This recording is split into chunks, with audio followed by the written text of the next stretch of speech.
Recording. Hello and welcome to today's episode at TSARP. I'm your host, Andrew Weir, and today we have Sam and Steven. Hello. I'm the co-host, by the way. Oh, yeah, sometimes. So, yeah, it's been a while since we've just sat down and talked about coding. We've had so many interviews going on recently. Hope it wasn't too many. Yeah, they were a lot of fun, but yeah, there's a lot of them. We did a bunch of everyone that we had on was pretty interesting. They were all different. They had all different perspectives about coding. Yeah. And it was fun. We'll definitely have more in the future. We just figured we should put out some regular episodes to kind of even it out. We have some already scheduled for the future. Some with even I don't want to say cooler people because that would be mean to the other people, but you know, cooler people. More yeah. So today you might have saw, well, I hope you saw in the title. I hope you didn't just randomly click on without reading it. But we'll give you 5, not tips and tricks, but tools to help you while coding different projects and improve your coding workflow.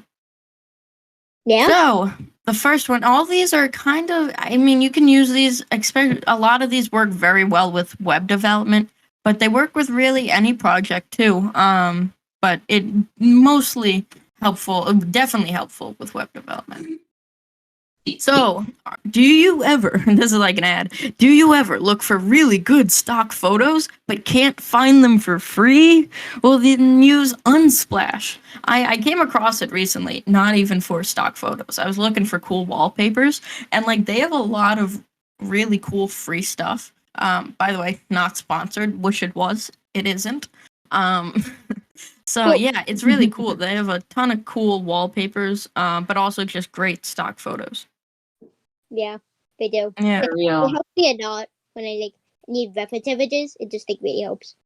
Yeah, they don't have they have a lot of realistic stuff like photos and stuff. They don't have not a lot of clip art though, but a lot of cool 3D rendered backdrops and stuff. So that's why I like it. If you're ever looking for a cool looking backdrop or just stock photo, cool website. We'll have these all linked in the description, by the way. So the second tip, Google Fonts. I know it's Google. It's amazing. Or well, not as good as ChatGPT. Oh no, I mentioned it. I started using them recently. They help so much. Yeah, there's there's so many fonts out there and they organize it pretty well. They have some cool filtering stuff and it's great when you're doing stuff with web development because you can easily import them into CSS. Yeah, it's just really easy and you can scroll through them and all the fonts in there are able to be used on Google Docs, Google Slides, all of those. So if you've used a font on a doc or a slide or something, and you want it on your website, you can just look it up on Google Fonts and get it. So I've been using it a lot for making designs and logos. It also supports SVG files, so it's just really helpful. Yeah, we Sam makes all the logos for not just for me and my websites, but for TSARP. So when you see the TSARP logo wherever on Anchor or on Spotify, think of Sam, the great man behind the logo. I haven't done a single thing. Steven's that guy that just shows up. You go to a potluck and there's that one guy that doesn't bring food. Yeah, exactly. He's just the one that sits in the corner and mentions random things. So our second website, also great for making gradients and things. Coolors. I don't know. I believe it's pronounced colors, but I don't know. There's 2 O's, so you can pronounce it however you want. But there's great tools not just for making color palettes, making gradients, which I used on one of my recent websites that it isn't out yet, but will be out soon. And what's cool is you can upload an image and get different colors from that image. It's like a color picker. So that's pretty cool. And yeah, they just have a lot of different tools for colors. They have a contrast checker to find a good text that works well with a good background color. Things you wouldn't even think of you need, but then once you use them, you're like, oh, yeah, this is useful. Yeah. So our fourth tip tool, whatever you want to call it, of the day is Cloud Convert. They have so many different things, like file types you can convert. Like, let's see. So they got, and it's not just converting. They have like all different stuff, like compressing images and compressing. I forget. I think I saw like ebook things. Like they just have. It's another one of those tools that has so many things in it.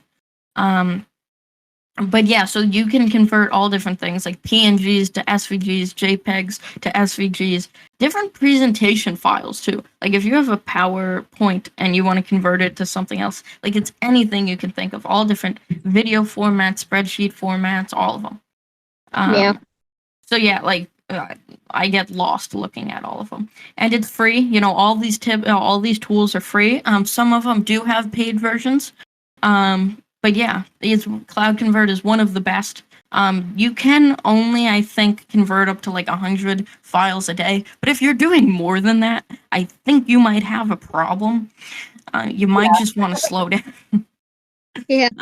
They also even have an API. So if you want to automate your converting stuff, then you can with their API. Again, if you need to automate your file converting process, again, you might have a problem. But yeah, great website. So, and final tip of the day or tool, whatever we're calling these, is remove.bg. Okay, I use it all the time. I think we all do. Yeah. I forget where I first found it, but it's one of the best websites to just remove background images. Like I found before I found remove.bg so many that were just not good. Like they wouldn't Yeah. remove just the backdrop. They would remove half my image. And I'm like, that's not what I asked for. But Yeah. thanks. So not what I asked for either. Yeah, so and it's cool because you can remove the backdrop and then add different Thank you. effects into the background or images. It's kind of like a green screen editor for images. Pretty Yeah. cool. Yeah. So yeah, all these will be in the description if you want to check them out. I highly recommend for web development and other things. I use them a lot when I make Scratch games, like remove.bg to remove those images. But yeah, pretty cool. So thank you all for watching today's episode. And if you have any other topics you want us to touch on tomorrow or, you know, any of these days, leave them on Twitter or wherever you found this podcast. Thank you all for listening, and we will see you in the next one. Bye-bye. Bye. See you later.